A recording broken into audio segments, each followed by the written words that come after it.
Meriwether High was a school built on patterns. Who sat where, who spoke when, who mattered most. Its halls echoed with familiarity. The scrape of shoes on tile, the dull thud of locker doors, and the steady rhythm of routine. It wasn't hostile, just indifferent. And in that indifference, Zariah Miles thrived. She was the kind of student who sat in the second-to-last row, not all the way in the back, too obvious, but never near the front, where teachers remembered names. She always had her hoodie up, not high enough to get dress-coded, but just low enough to create a quiet perimeter around her thoughts. Her headphones rested around her neck like armor, even when they weren't playing music. Zariah had learned something most kids her age were still discovering. Silence could be safer than answers. And invisibility? That was its own kind of power. She didn't raise her hand in class, not because she didn't know the material, but because experience had taught her what often followed, a teacher's surprised expression. "Oh, you actually got it right." A classmate side-eye, a comment that lingered in the air like chalk dust. So she stayed quiet. Always. Because the world didn't always reward girls who looked like her for being right. Her teachers knew her name barely. She wasn't failing. She wasn't causing trouble. She handed in her homework on time and took notes like a machine. No drama, no story. And that was intentional. Zariah's violin case was older than the lockers at Meriwether. It was black, worn smooth at the edges, the hinges taped and retaped. Her initials weren't even hers. They were her father's, Raymond Miles, carved into the handle with a pocket knife back, when he used to play on the corner of Peachtree and Fifth. He once told her, "If they don't want to hear your voice, make them hear your strings." She hadn't forgotten that, but she hadn't followed it either. In this school, she didn't play unless required, not in front of people, not even in orchestra practice, unless she was in the middle of the section where her sound could disappear. The violin had become like her. It didn't speak unless it had to.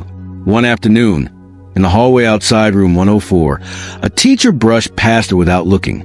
A boy knocked her shoulder and muttered, "Watch it." She didn't respond. She didn't blink. She adjusted the strap on her backpack and kept walking, like always. Inside room 104, the orchestra room, there were already a few students laughing near the cello section. Mr. Fletcher, the director, was scribbling something on the whiteboard. His back was turned, but his posture was unmistakable, upright, stiff, with that slight forward lean that said he'd taught too long and trusted too little. He didn't speak to her, didn't glance up when she entered. Just like every day, Zariah slid into her chair in the last row of the violin section. She opened her case with quiet hands, took out the violin, wiped the strings, tuned softly. The same ritual, the same silence. In other places, silence might be loneliness. But here it was strategy, and she was good at it. There were days when Zariah felt like she didn't even exist, not in a tragic, dramatic way, but in a deliberate, chosen way. She had seen what happened to girls who spoke too loud, who asked too many questions, who were too visible. They got labeled, picked apart, laughed at. So she played her part. At lunch, she sat alone, earbuds in, sketchbook open, not to draw, but to avoid eye contact. In group assignments, she let others take the lead. When teachers asked questions, she looked just interested enough to not be called on, but never so engaged she became a favorite. She didn't want attention. She wanted peace. And most days it worked, until it didn't. Until the moment her silence stopped being armor and became the very thing that drew them to her. Zariah didn't know it yet, but her invisibility had started to unravel. Not because she changed, but because someone finally noticed what she'd been hiding. And instead of asking her to step forward, they dared her to, mockingly, loudly, and publicly. But that moment hadn't come just yet. Not in this chapter. For now, she was still the girl who didn't raise her hand. Still the one who answered questions only in her head. Still the student no one called on, no one questioned, no one feared. But silence is funny like that. It builds. It waits. It listens for the moment the world gets quiet enough to hear it. And when that moment finally comes, it doesn't whisper. It echoes. Zariah Miles didn't carry her violin like it was something precious. She carried it like it was a secret. The case was old, faded black, with corners held together by layers of tape that had lost their stick. The handle squeaked when she lifted it, and the metal clasp clicked with a sound that belonged to another decade. Most students assumed it was empty. Some thought it was a prop, something to complete the image of a quiet girl who wanted to seem interesting without ever saying a word. No one ever asked if she could actually play, and that was fine. That was the point. The initials RM had been scratched into the leather grip on the handle. Not hers, her father's. Raymond Miles. The kind of man who played on sidewalks like they were stages. He never made it big, but he made Zariah believe that music wasn't just sound. It was identity. It was a language no one could interrupt. Zariah didn't tell people her father had passed away when she was 11, or that the violin was the only thing she asked to keep. She didn't tell them about the nights she sat at the window in their apartment, watching headlights drift by as she practiced fingerings in the dark, afraid to make too much noise for the neighbors. No one asked, so she didn't answer. At Meriwether High, her silence was a buffer. The fewer questions they asked, the fewer answers she owed. So when people glanced at her violin case and looked away, she let them. It was easier that way. The music room, room 104, was filled with polished instruments and students with matching posture. Some came with name-brand cases and sheet music from private tutors. Others boasted about competitions and orchestras they'd been part of since 5th grade. Zariah never joined those conversations. She sat in the back row of the second violin section and watched their bows move like synchronized swimmers, trying not to draw attention to her own. She didn't want solos. She didn't want praise. She just wanted to play the notes, stay in time, and fade into the background. But sometimes sound betrays intention, because Zariah didn't just play the notes. She played them right. Her fingers moved like they remembered things even she didn't consciously rehearse. Her vibrato was instinctual, not practiced. Her intonation didn't waver. Her bow arm glided with the kind of fluidity that didn't make sense for someone sitting in the back, barely trying. And people noticed, not loudly, not directly, but subtly. One girl in the cello section leaned forward once during tuning, eyes narrowing. Another violinist paused mid-phrase, glancing sideways like trying to figure out where the clarity in the harmony was coming from. It wasn't every day. It wasn't every note. But the seed had been planted. Zariah felt it in the way the room shifted sometimes when she played. Just slightly. A ripple, not a wave. She didn't like it. Recognition was a double-edged sword. She didn't want people to whisper about her, even if it was admiration. Because admiration drew attention, and attention opened doors that Zariah had spent years learning how to keep locked. But silence doesn't always protect you. Sometimes it invites assumptions, and Mr. Fletcher had plenty. To him, Zariah was another student who'd signed up for orchestra as an elective, probably to avoid P. Another face in a hoodie. Another kid who didn't make eye contact. He never asked where she played, or for how long. He never asked about her case. He saw the peeling tape, the headphones, the silence, and he filled in the blanks with everything he thought he knew. It wasn't personal. It was worse than that. It was systemic. Fletcher called on the same students every class, the ones who played loud and smiled at the right times, the ones whose parents sent polite emails and donated during fundraisers. Zariah didn't belong to any of those families, and she didn't try to. So Fletcher left her alone, until one day he didn't. But that moment was still on the horizon. For now, she sat in the back row, her bow gliding across the strings with precision, her fingers moving without thought, her eyes always on the music, but her ears tuned to the silence after each phrase. That was the space where the truth lived, where she could hear what wasn't being said. At lunch, she sat in the corner near the vending machines, sketchbook open in her lap. She didn't draw faces or flowers or sunsets. She drew sound, lines and shapes and spirals that tried to capture how certain notes made her feel. One page was entirely filled with sharp, jagged lines. Chrysler. Another page was soft, curved like waves. Dvorak. If anyone ever saw it, they'd think she was just doodling. But to her, it was language. Her own, and she preferred it that way. Because even though no one noticed the violin she carried, or the quiet skill in her fingers, or the way her whole body softened the moment bow met string, she did. And one day soon, so would everyone else. Mr. Fletcher didn't yell. He didn't need to. He had a presence that did the work for him. Sharp, calculated, precise like the baton he carried everywhere, even when he didn't use it. Some teachers barked orders. Others tried to bond with their students. But Fletcher?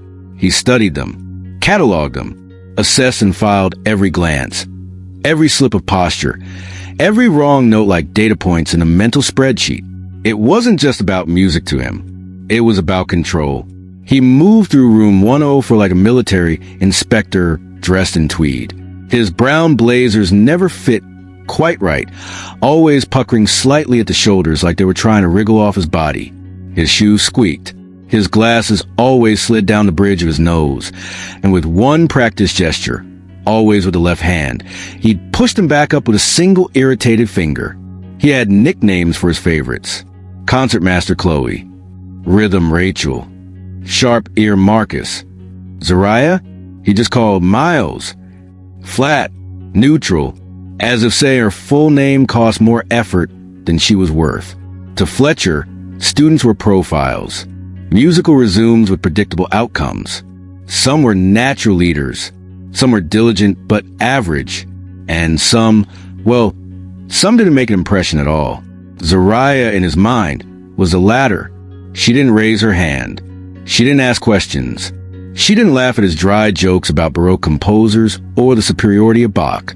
She sat in the back of the second violin section, head slightly bowed, fingers always doing exactly what the sheet music asked. No more, no less.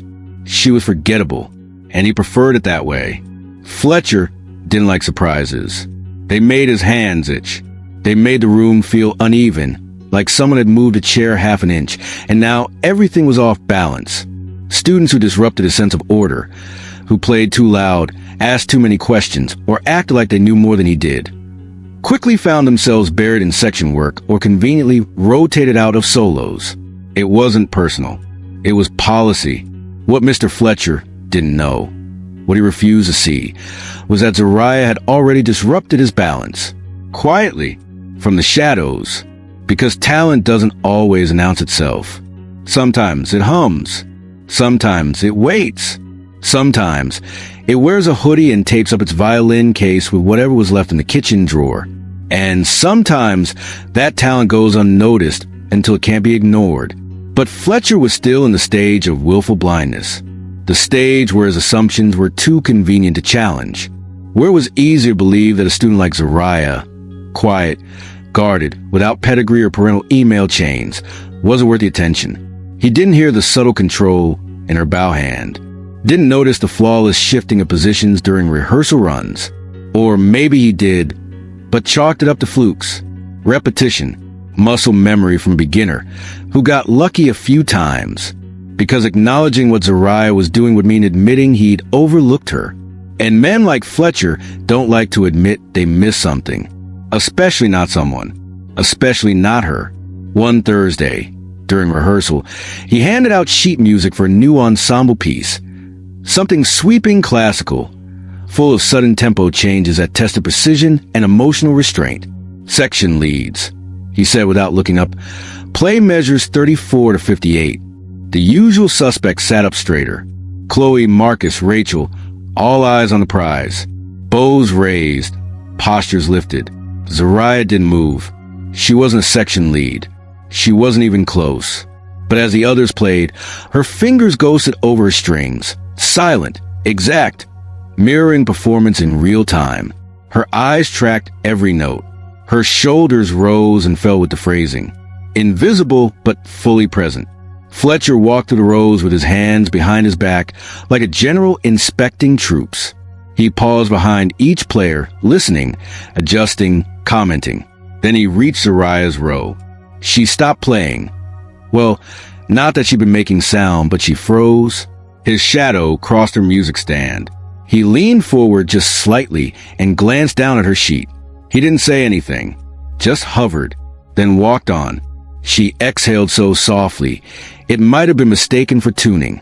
But Fletcher had noticed something. A flicker. A student who didn't make mistakes. Because she wasn't guessing. She was reading, feeling, playing without volume, without permission. And that didn't sit well. Because Fletcher didn't mind when his top students excelled. That was expected, encouraged. It validated him. But when someone flew under the radar, someone he had marked as gifted, someone who wasn't supposed to shine, that was uncomfortable. It questioned the system. His system. So instead of reassessing, he retreated. He said nothing, gave no feedback, moved on like it didn't happen. But something had changed. He began watching her more often. Not closely, not kindly, but with suspicion, with quiet calculation. The way one watches a chessboard for unexpected moves. And Zariah? She felt it. The weight of attention without acknowledgement. The cold tension of being seen, but not welcomed. But she didn't react. She didn't flinch. She just tightened her bow, straightened her spine, and prepared for whatever came next. Because Fletcher may have read people like reports, but Zariah? She was writing her own. It started like any other Tuesday. Gray clouds pressed low outside the windows of room 104. The air inside thick with the dull buzz of fluorescent lights and the faint scent of rosin and school-issued disinfectant. Students filtered in with their usual rhythms. Some dragging cello cases, others gossiping mid-sip from plastic water bottles. Zariah entered quietly, violin case in hand. Hoodie up, Mr. Fletcher stood at the whiteboard with his back to the room, writing out the day's rehearsal schedule in neat, slanted cursive. His left hand, as always, tapped his baton against his thigh in a slow rhythm, a silent metronome counting down to another controlled, predictable class. Zariah slid into her seat in the back row. She opened her case slowly, careful not to let the metal clasp snap too loud. Her fingers moved with habit, rosin the bow, wiped the strings. Tuned by ear, rituals passed down not in classrooms, but in small, quiet apartments lit by soft window light and the hum of traffic. She didn't know today would be different, but Fletcher did, because today he had decided it was time to assert something. Not because Zariah had done anything wrong, but because she hadn't done anything loud, and that bothered him. Silence in his eyes wasn't just absence, it was defiance. "Let's get started," he said after the bell rang, voice clipped but level. "We're going to work on solo phrasing today. Technicality is one thing, but phrasing, that's musicality." He looked over the top of his glasses and scanned the room. Who wants to go first? A few hands twitched. Chloe, predictably, raised hers halfway, playing modest. A couple others sat taller, bows already raised like weapons ready for battle. Fletcher ignored them. Instead, he pointed his baton toward the back of the room. "Miles!" Zariah froze mid-tune. The room tilted slightly. At least that's what it felt like. Heads turned. A few eyebrows rose.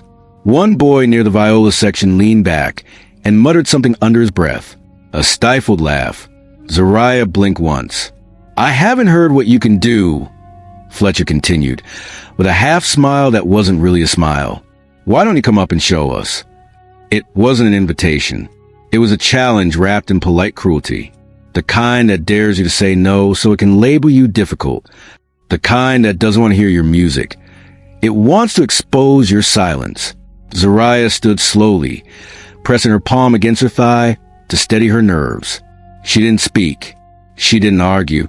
She simply walked in front of the room with her violin cradled in one arm, bow in the other, like she was carrying something far more fragile than wood and strings. Fletcher stepped aside dramatically, as if making space for a guest of honor. "Front and center," he said, baton sweeping to the music stand like a stage cue. "Whenever you're ready." The students weren't watching her.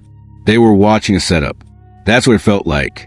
Like Fletcher had built this moment not to celebrate her talent, but to test her patience. Not to see her succeed, but to see if she would break. Zariah didn't flinch. She adjusted the shoulder rest, lifted the violin under her chin, took one breath, and played. No sheet music, no announcement, just a soft, aching pull of Dvorak melody unfolding like breath on cold glass. The room stilled. The whisper stopped. Even the hum of the overhead lights seemed to dull. Zariah played not with bravado, but with clarity, precision. Her bow moved like memory, her fingers like second nature. She didn't overreach. She didn't perform. She spoke with sound. Every note was deliberate. Every phrase, a sentence. Every pause, a breath she'd never spoken aloud. And Mr. Fletcher? He watched. He didn't nod, didn't interrupt. But his hands tightened around the baton, just slightly, because this wasn't how the story was supposed to go. He had called her up expecting hesitation, awkwardness, a student who stumbled through scales, who flushed with embarrassment and apologized on the way back to her seat. Instead, he got a voice stronger than his own, not in volume, but in truth. When the last note landed, a soft, fading that felt more like a whisper than a sound, Zariah lowered her instrument slowly. She didn't smile. She didn't look at Fletcher. She just turned, walked quietly back to her seat, and packed up her violin like nothing had happened. No one clapped, but no one laughed either, because the room understood, in that moment, that something had shifted. Zariah hadn't raised her hand. She hadn't asked to speak, but her music had done what her voice had never been allowed to. And Fletcher? He stood at the front, baton still in hand, glasses slipping slightly down the bridge of his nose, and for the first time all year, he didn't know what to say next. Zariah didn't sleep much that night, not because of nerves, not even because of what Fletcher had done. She couldn't sleep because something inside her had changed, something that had been quiet for so long. It no longer knew how to go back to sleep. It wasn't adrenaline. It wasn't fear. It was something deeper, something like momentum. The next day, room 104 felt different.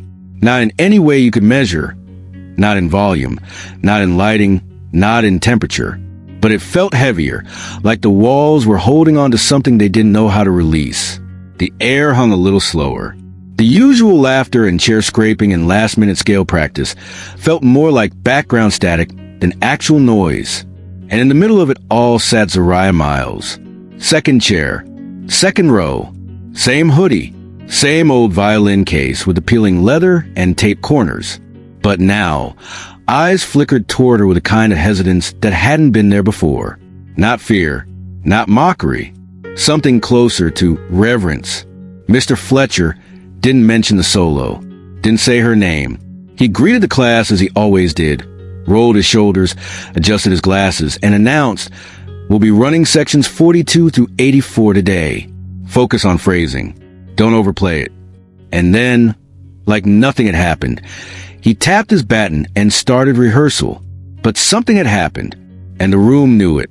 Because when the violins began, when bows rose and fell and fingers flew across strings, there was one sound that stood out without even trying.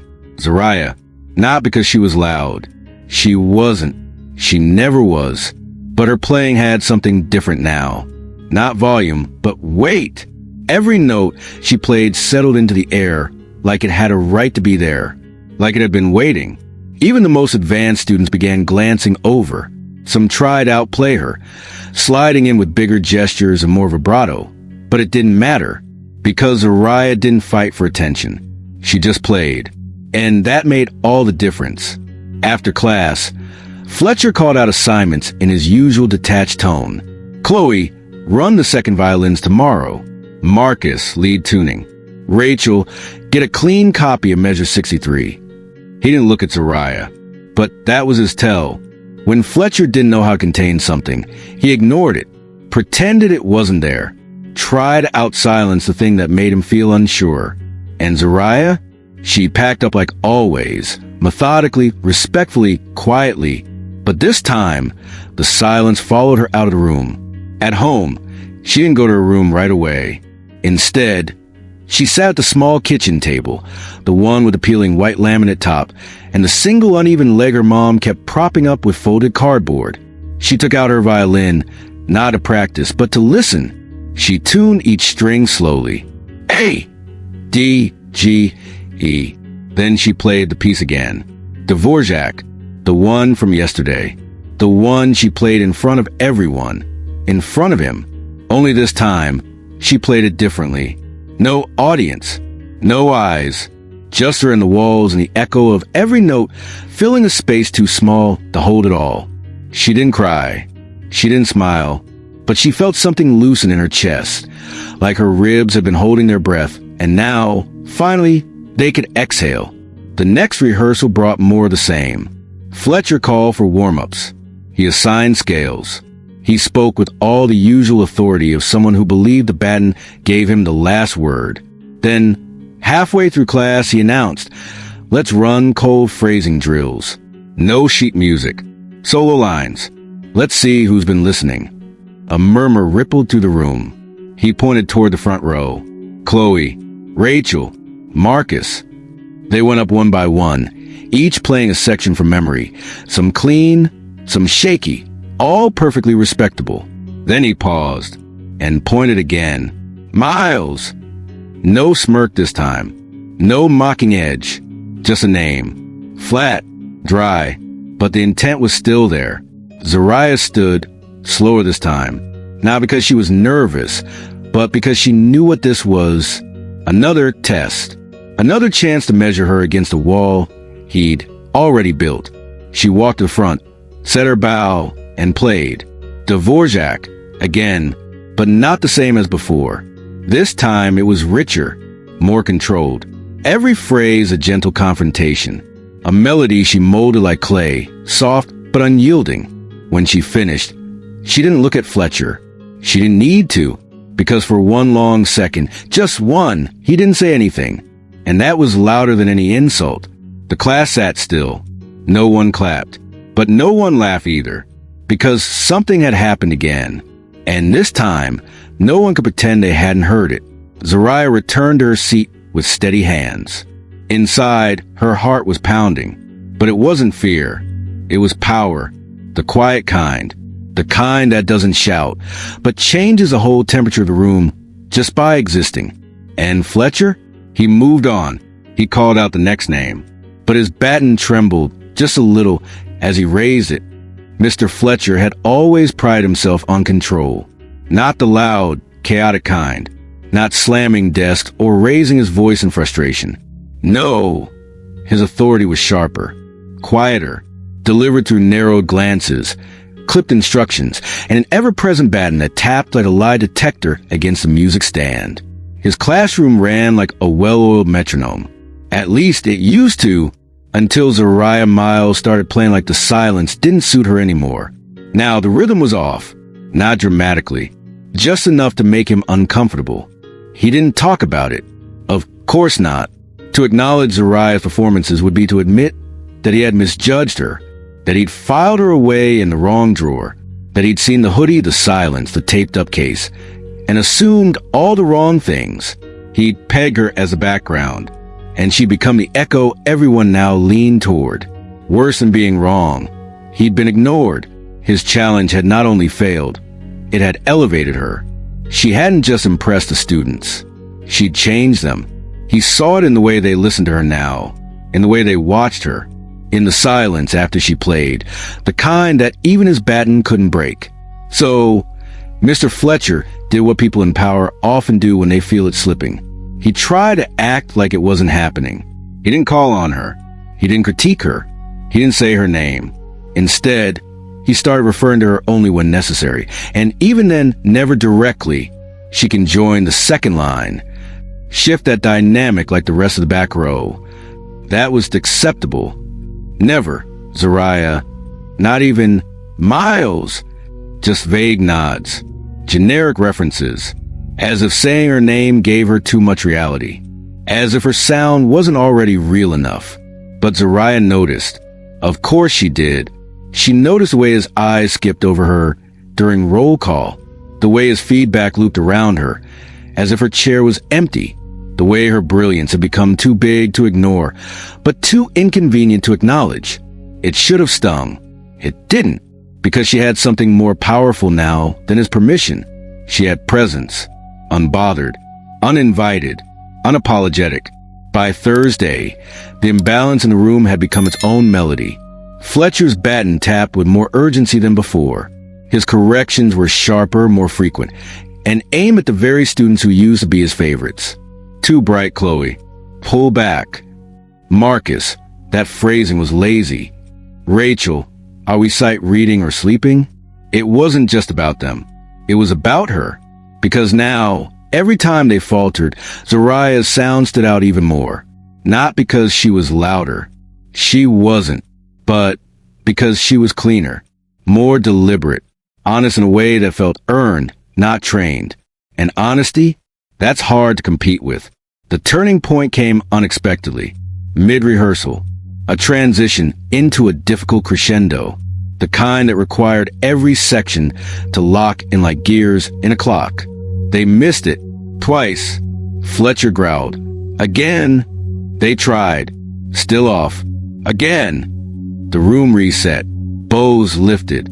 Breath held. This time, Zariah's second violin line came in first. Not louder, just on time. Clean. Grounded. And the rest followed her. By the end of the phrase, the room had found its center. Not because of him. Because of her. Fletcher paused. He looked down at his sheet music. He looked at the bow in her hand. And then he said it. Soft. Almost reluctant. Good job. But he didn't say her name. Not Zariah. Not even Miles. Just those two words, flung like a bone to a dog he never wanted to feed. She nodded once. Didn't smile. Didn't respond. Because she didn't need his praise. Not anymore. That night. Zariah stood at her bedroom window, violin tucked beneath her chin, eyes on the horizon line of rooftops and wires outside. The city was quiet. Even the traffic seemed hesitant to interrupt. She began to play. Slow, steady, pulling from the very phrase they rehearsed earlier that day. Except now, it sounded like something else. Like ownership. Like a quiet declaration that no longer needed a microphone or permission. The next morning, someone new sat beside her in orchestra. A freshman, wide-eyed, nervous, clutching a beginner's violin like it might explode. "Is this seat okay?" she asked in a whisper. Zariah nodded.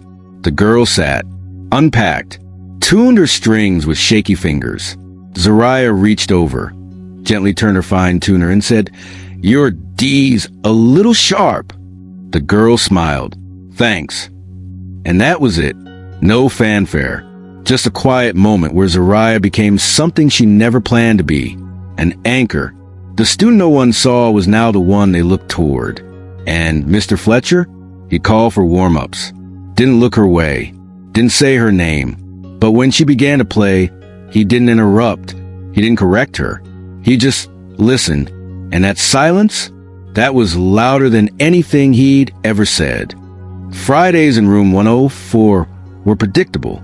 Warm-ups, sectionals, maybe a theory worksheet if Mr. Fletcher was in the mood to prove he still remembered what a chalkboard was for. The rhythm never changed until he needed it to. That morning, the air felt unusually stiff.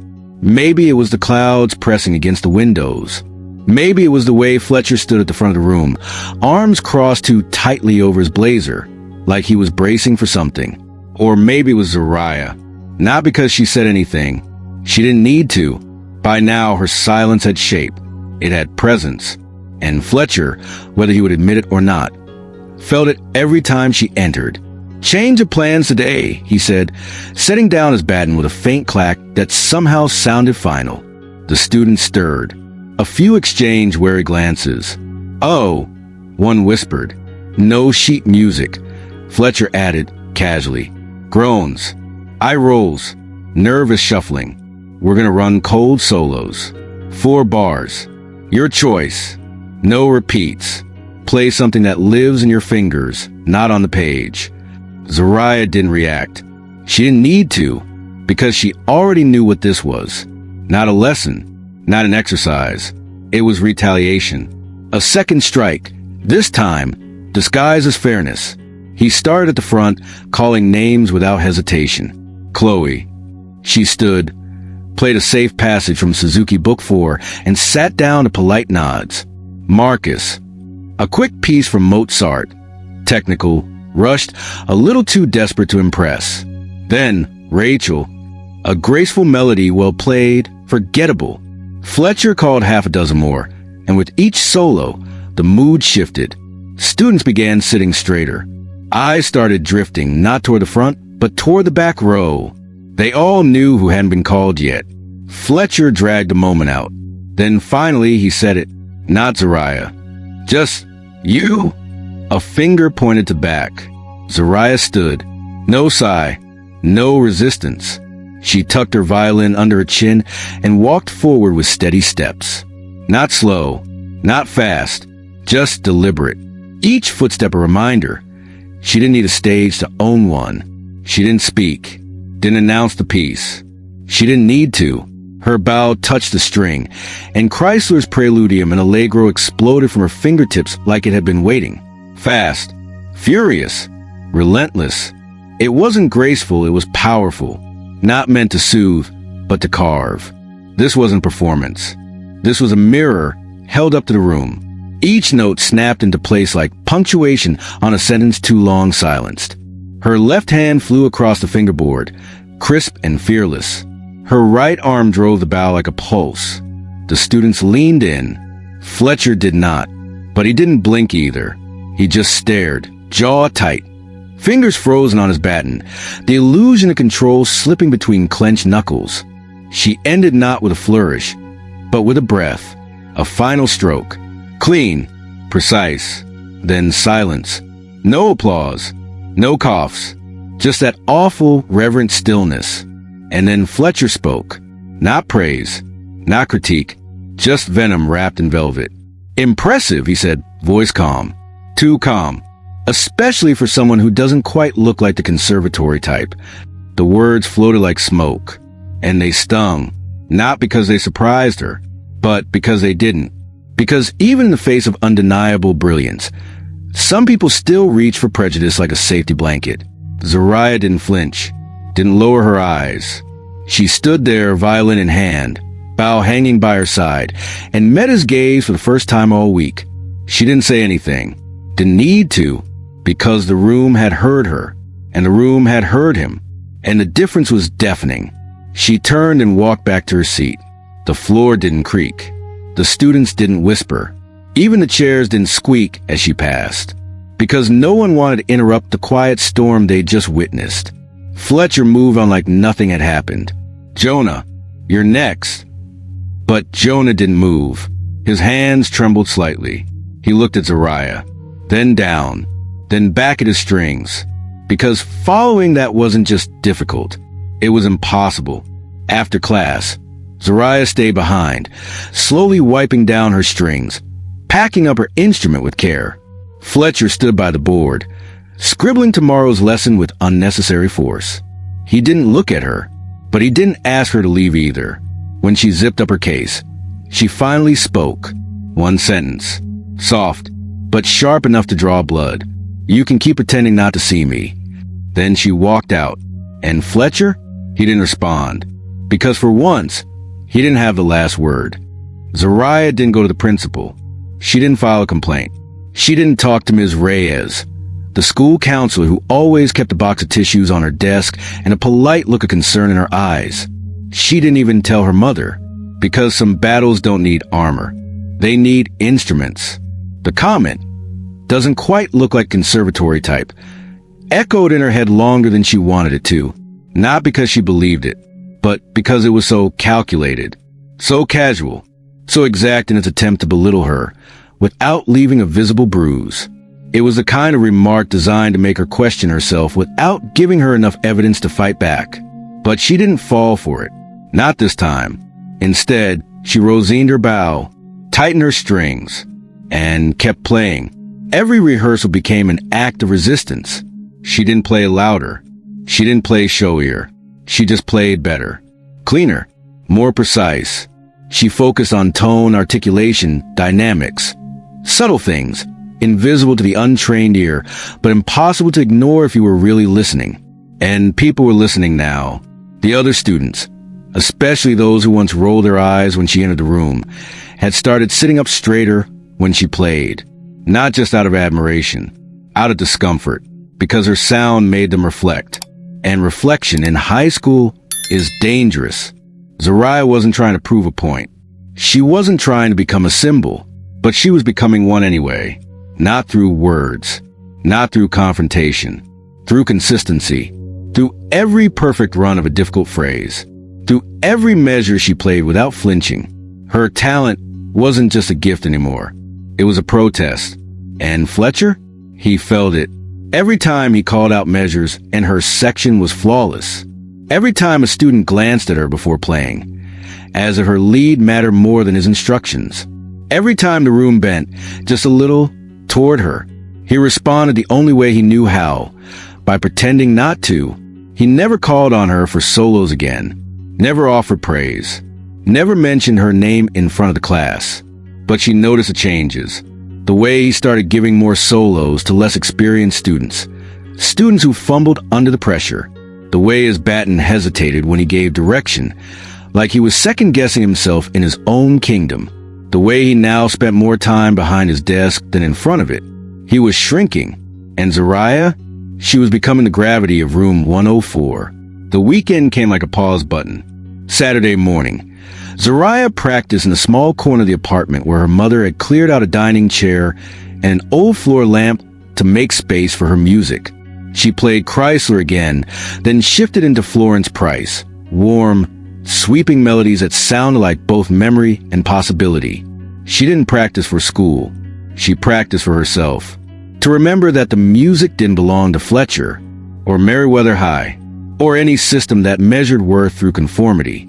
The music was hers, and it always had been. Sunday night, she got an email. Subject line, Spring Showcase. Sender, Anonymous Committee at StoneMountSchools.org. It reads simply, "Congratulations. You've been selected by peer nomination to close the Spring Music Showcase on April 22nd. Please prepare a solo of your choice. Rehearsal slots begin next week. Smuss Music Events Team." Zariah read it 3 times. She hadn't applied. She hadn't even known nominations were open. But several someones, apparently, had seen what Fletcher refused to say out loud. And now, she was a closing act. Monday morning, she arrived early to room 104. The chairs were empty, the stands unfilled. She set up her space, pulled out her violin, and began warming up a room that, for once, belonged only to her. Long, clean bow strokes, G major scale, then E minor. Her fingers moved with confidence, her body no longer hunched in anticipation of being overlooked. Fletcher walked in 15 minutes later. He didn't greet her, didn't acknowledge her, but she saw the way he paused in the doorway, just for a second, like he'd walked into something he didn't expect. The rehearsal started like any other. Warm-ups, tuning, sectionals. Then he stopped the class and said, "Solo rotations begin next week. If you've been nominated, you've already received a notice." Students murmured, eyes turned. Several looked at Zariah. She didn't flinch. She didn't smile, but she felt it. That shift, that undeniable shift. Fletcher didn't say her name, but he didn't have to. The room had already said it for him. That afternoon, she sat in the back of the bus, sketchbook on her lap, flyer tucked inside. Not the showcase email, an older flyer. One she'd kept from a community center. The one that said, "We don't care how you look. We care what you sound like." She hadn't followed up on it yet, but now she was thinking about it. Because if her school wouldn't give her the space to grow freely, maybe somewhere else would. Maybe somewhere already was. Zariah didn't raise her voice, didn't storm out, didn't ask to be seen. But still, she was. And in every measure she played, Fletcher's grip on the room slipped just a little more. Because rosin and wood, when paired with truth, are louder than any insult. Zariah didn't notice the first note right away. It was Monday, early morning, and she was half awake, moving through the crowded hallway like usual. Hood up, violin case slung over one shoulder, sketchbook wedged between her arm and side. She twisted the lock on her locker the same way she always did, quietly, quickly, without drawing attention. That's when it fluttered out. A piece of folded notebook paper, worn at the creases, handwritten in pen. "Thank you for playing. I almost quit cello. Then I heard you." No name, no signature, no clue. She stood there for a moment, blinking, not because she was surprised someone noticed her, but because someone had listened. She didn't tell anyone, didn't show the note to Ms. Reyes, or even fold it into her sketchbook. She just slid it into the front pocket of her violin case, like it belonged there. That afternoon, she practiced with a different kind of stillness. One not born of survival, but a connection. Her music had found someone. She didn't know who, but she knew it mattered. The second note came 3 days later. This time, it was wedged behind her locker vent. Keep playing. Some of us are still learning how to speak. Zariah read it twice. Then again, she tucked it behind the first one. Not because she was collecting praise, but because she was starting to realize something. She wasn't just resisting for herself anymore. She had become a permission slip for others. It wasn't loud. It wasn't public. But slowly, the ripple spread. Students who had never looked her in the eye now nodded when they passed her in the hallway. Someone dropped a wrapped rosin cake on her music stand with a sticky note. He doesn't have to say your name. We know it. One of the front row violinists, Rachel, sat beside her during sectionals without being asked.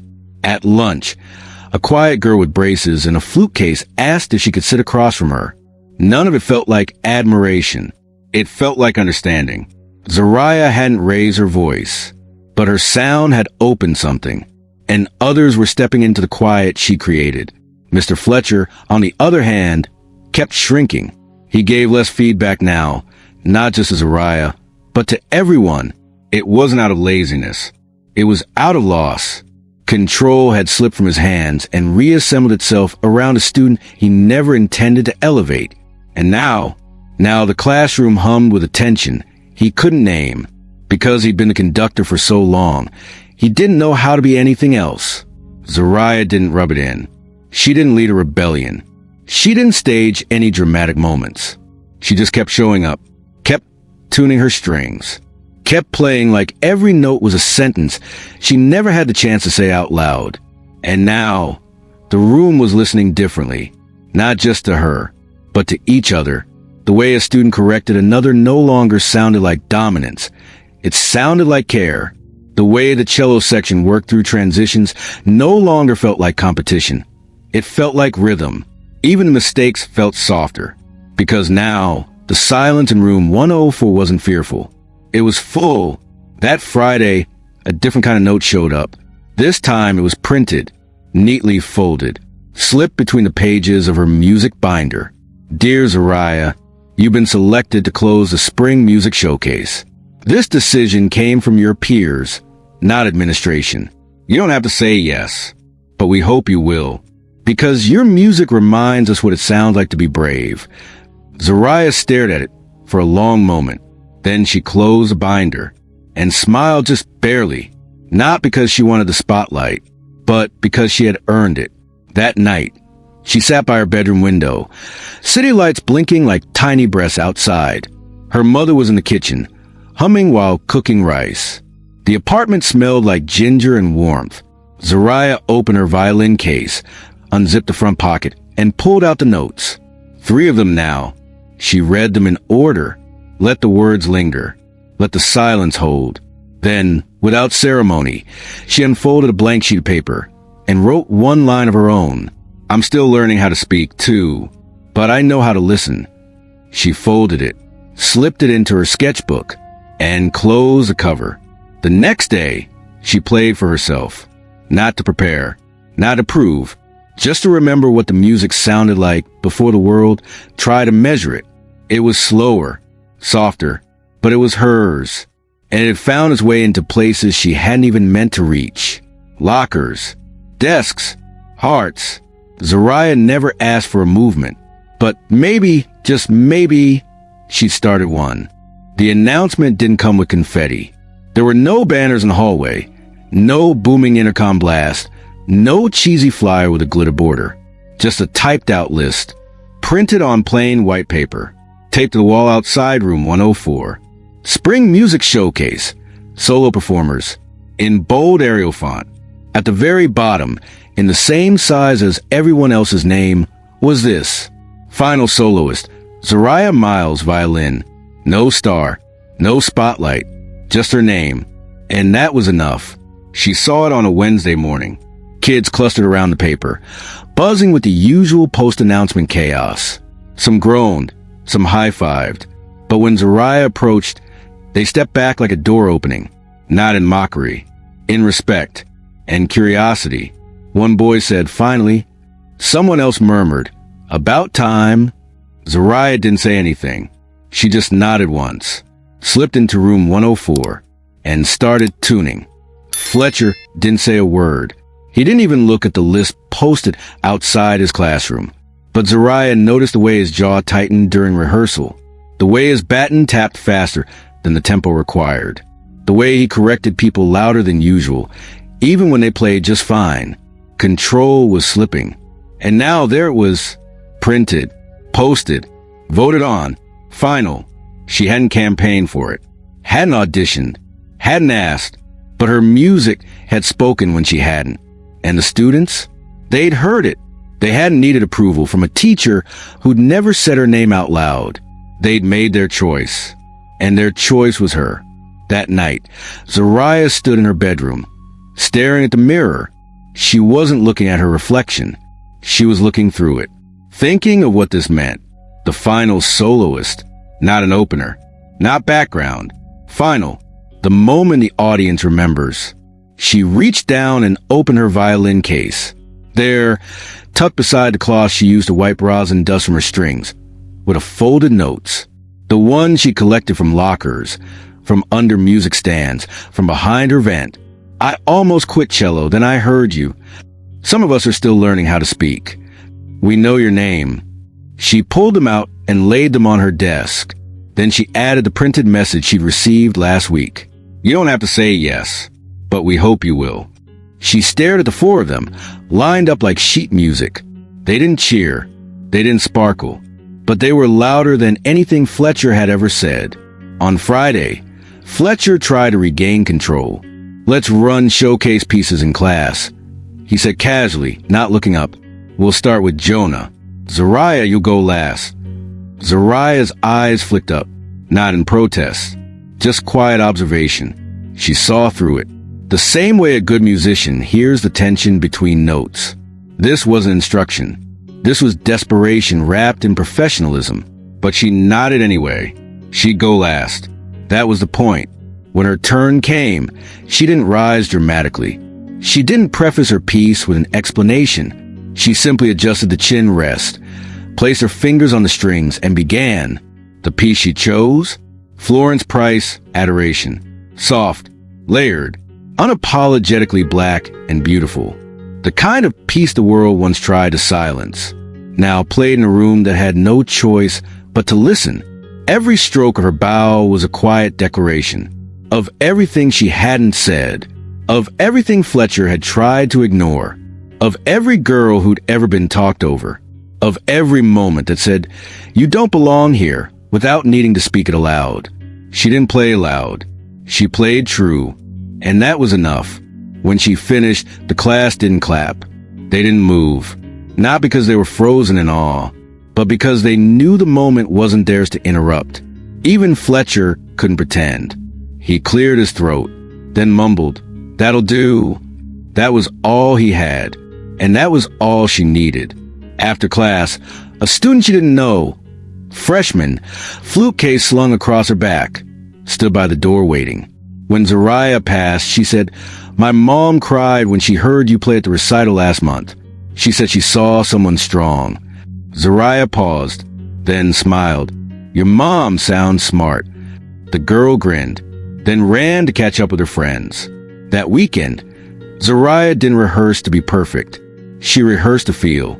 She closed her eyes, let the music curl around her ribs, and imagined her sound reaching the back row of the auditorium.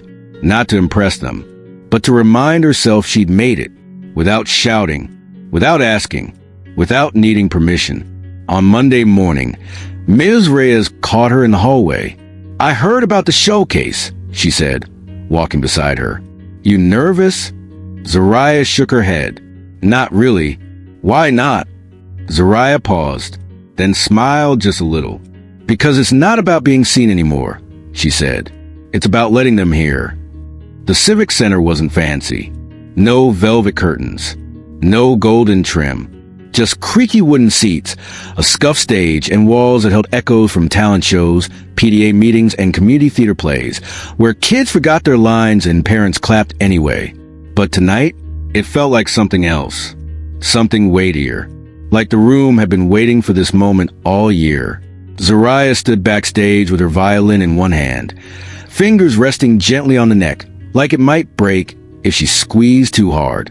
She wasn't shaking, but her breath felt heavier than usual. Outside the curtain, the auditorium murmured with soft conversation, the kind of quiet that isn't true silence. It's anticipation wearing a disguise. She peeked through a gap in the curtain. Rows of folding chairs filled with parents, students, teachers. And at the back, standing near the side exit, Mr. Fletcher, arms crossed, expression unreadable. He wasn't running the event, but he was watching. Zariah took one last breath and closed her eyes. She thought of her father, the way he used to tap rhythms on her shoulder with his fingers while waiting for the bus. She thought of the first time she touched the bow, how it felt too big for her hands. She thought of the note that said, "Some of us are still learning how to speak." Then she thought of the audience, not as a challenge, but as a room full of people who didn't know they were about to be changed.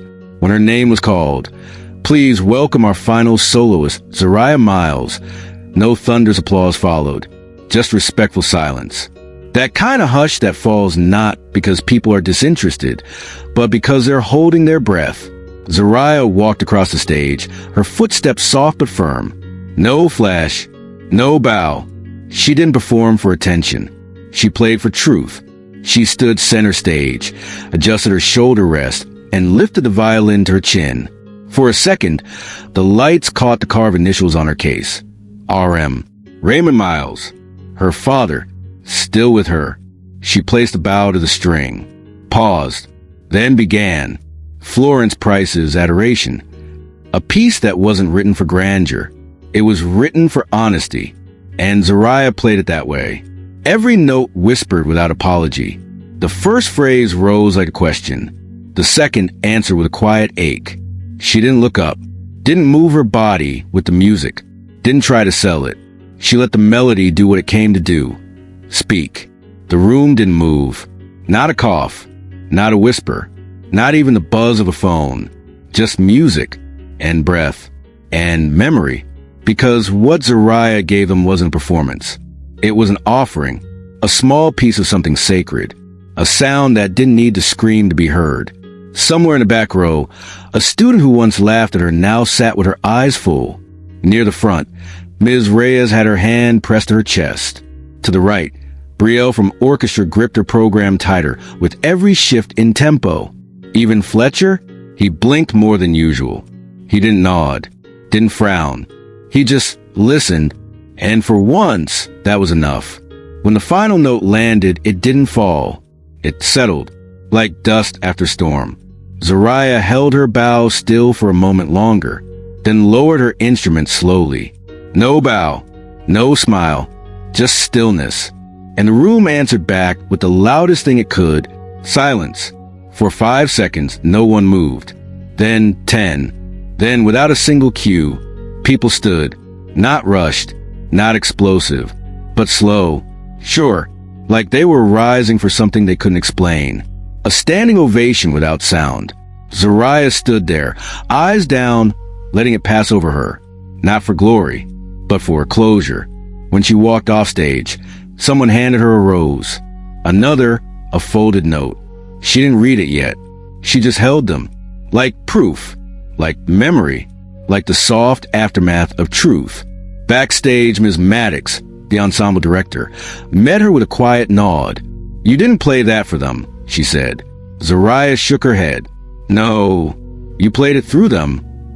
Zariah looked down at her violin. It felt like breathing. Maddox smiled. "That's how you know it was real." That night, Zariah sat in her bedroom again. Same corner, same soft lamp, same city outside. She opened her violin case and pulled out the newest note. It read, "I didn't know silence could feel like applause, but tonight, it did. Thank you. No name, just truth."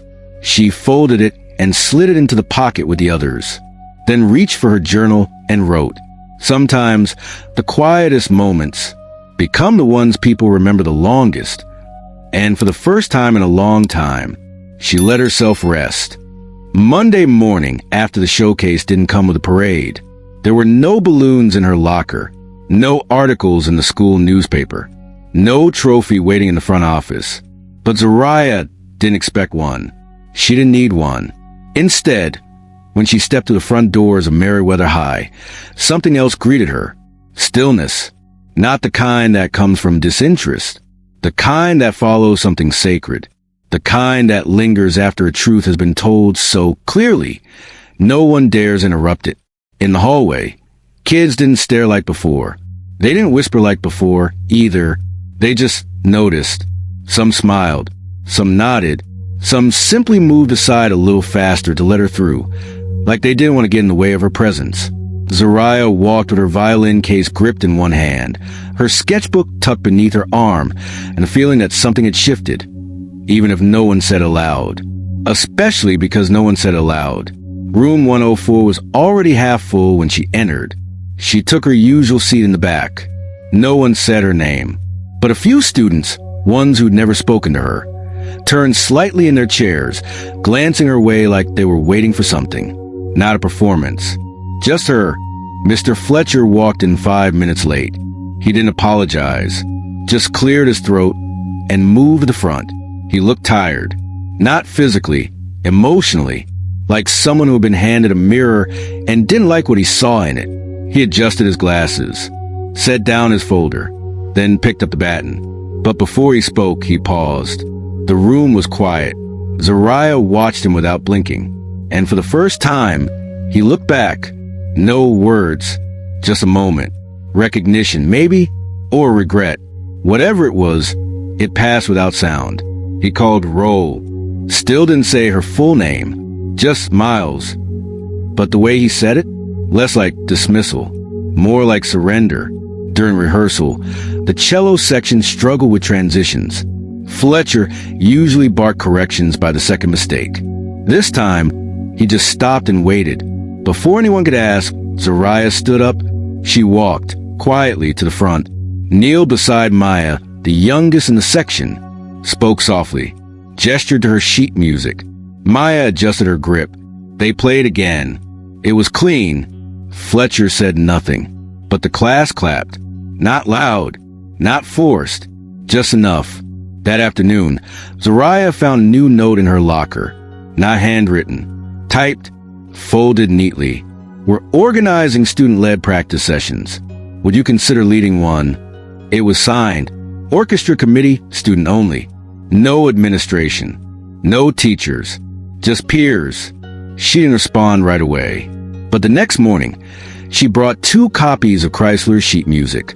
And at lunch, she sat in the practice room with 5 students who all leaned in when she spoke, even though she still barely raised her voice. Fletcher never thanked her, never acknowledged the showcase, never complimented her tone or technique, but he stopped interrupting her tuning, stopped avoiding her gaze. And once, when she packed up her case early after a fire drill, he said, "You play clean."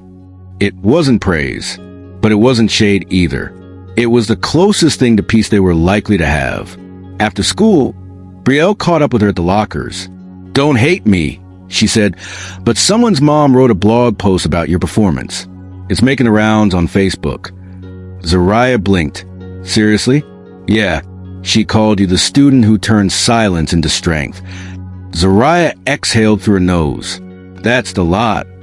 Brielle grinned. "You good?" Zariah shrugged. "Better than good.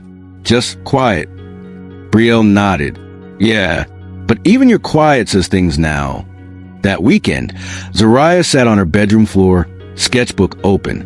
She flipped past old pages, doodles, practice logs, phrases she'd written herself on hard days. "You belong here. Play through it. Don't apologize for being." Then she added a new one. A quote she remembered from a documentary her mom once watched about Nina Simone. "An artist's duty is to reflect the times." She stared at it for a while. Then beneath it, in her own handwriting, wrote, and sometimes to interrupt them. Her violin leaned against the wall. The rose from the showcase had dried. The notes from students now filled half the pocket of her case. She didn't play that night, not because she was tired, but because for the first time in a long time, she didn't feel like she had something to prove. In the weeks that followed, something subtle unfolded. More students started staying after class to practice. Fletcher interrupted less. Section leaders asked Zariah questions before making decisions. No one declared her a leader, but everyone followed her rhythm, not because she was loud, but because she had learned how to make silence sing.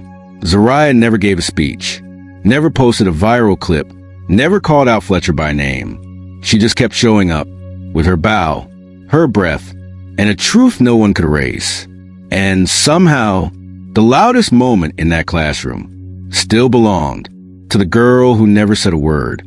If this story moved you, if Zariah's quiet strength spoke louder than words, don't let her voice fade when the video ends. Like this video if you believe that silence can be powerful. Subscribe to the channel for more real stories that challenge, inspire, and uplift. Share this story with someone who's been underestimated, someone who's been told to stay quiet. Because every time you watch, like, and share, you're helping stories like Zariah's echo louder, and maybe helping someone else find the courage to play their truth too.